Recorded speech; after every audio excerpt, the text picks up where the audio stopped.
নমস্কার বন্ধুরা। আজ সকালটা একটু অন্যরকম, কারণ আজকে বাড়িতে সেরকম কেউ নেই।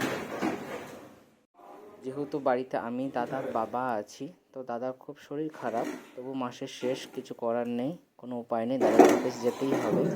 তাই সকাল সকাল আমি একদিকে ভাত গরম জল বসিয়ে দিয়েছি। তো এই দেখতেই পাচ্ছেন, আমি এবার চাল দিয়ে দিলাম, কারণ ভাত রান্না করবো না সেরকম, ভাত আর একটা তরকারি করবো। তো শিলনোড়াতে আদা, পেঁয়াজ, রসুন আর দুটো শুকনো লঙ্কা আর কাঁচা লঙ্কা দিয়ে দিলাম, আর নুন দিয়ে দিচ্ছি, কারণ নুন দিলে পেঁয়াজটা ভালোভাবে বাটা হয়, খুব স্মুথলি হয়। আর এদিকে ভাতের ফুট চলে এসছে। তো বন্ধুরা, আজকে একটু রান্না করব আলু ফুলকপি দিয়ে, ডিম দিয়ে মাখা মাখা করে ঝাল করব।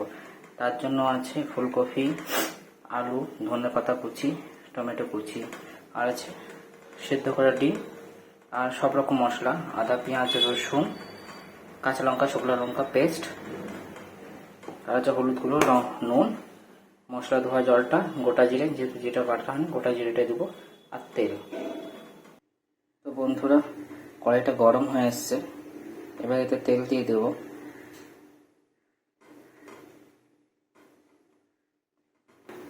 তেলটা একটু গরম হোক, আর একটু গরম হলে সব কিছু দেবো গরম ভাজতে। ভাত তো ফুটছে, দেখি কতটা কি হলো।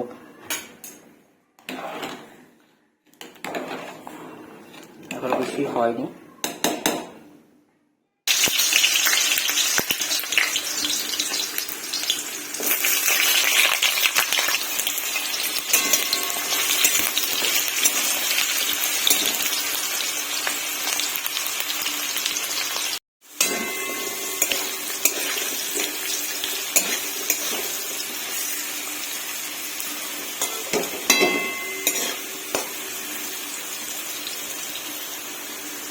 দিয়ে দিলাম একটু সামান্য পরিমাণে নুন।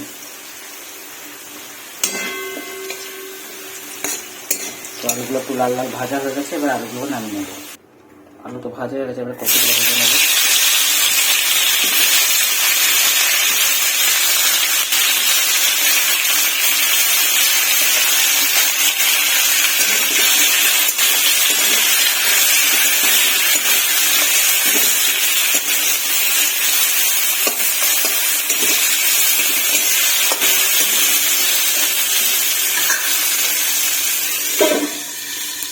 ভাজতে দিয়ে দিলাম, একটু হলুদ দিয়ে দিই, আমার একটু হলুদ বেশি ভালো লাগে না, তাও একটু হালকা দিলাম।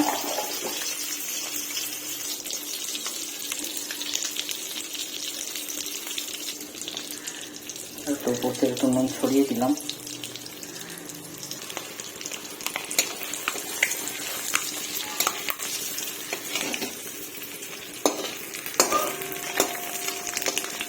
ডিমগুলোকে আর বেশি ভাজবো না, ডিমগুলো এবারে নামিয়ে নেওয়া যাক। তো ওই তেলের মধ্যে আমি একটু জিরা ফোড়ন দিয়ে দিলাম, কারণ যেহেতু জিরাটা বাটা হয়নি, একটু জিরা ফোড়ন দিলে ভালোই লাগে খেতে। জিরার যে ফ্লেভারটা আছে খুব সুন্দর লাগে গন্ধটা।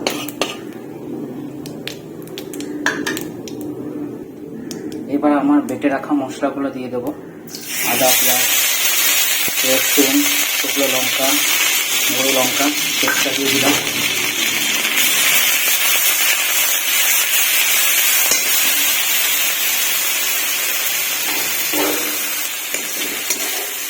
জানি না, আমি সরষের তেল বাড়িতে খুঁজে পাইনি, কোথায় রেখে যাইনি, তো সামনে রিফাইন তেলটাই পেয়েছে, তো আজকে রিফাইন তেলেই রান্না করছি।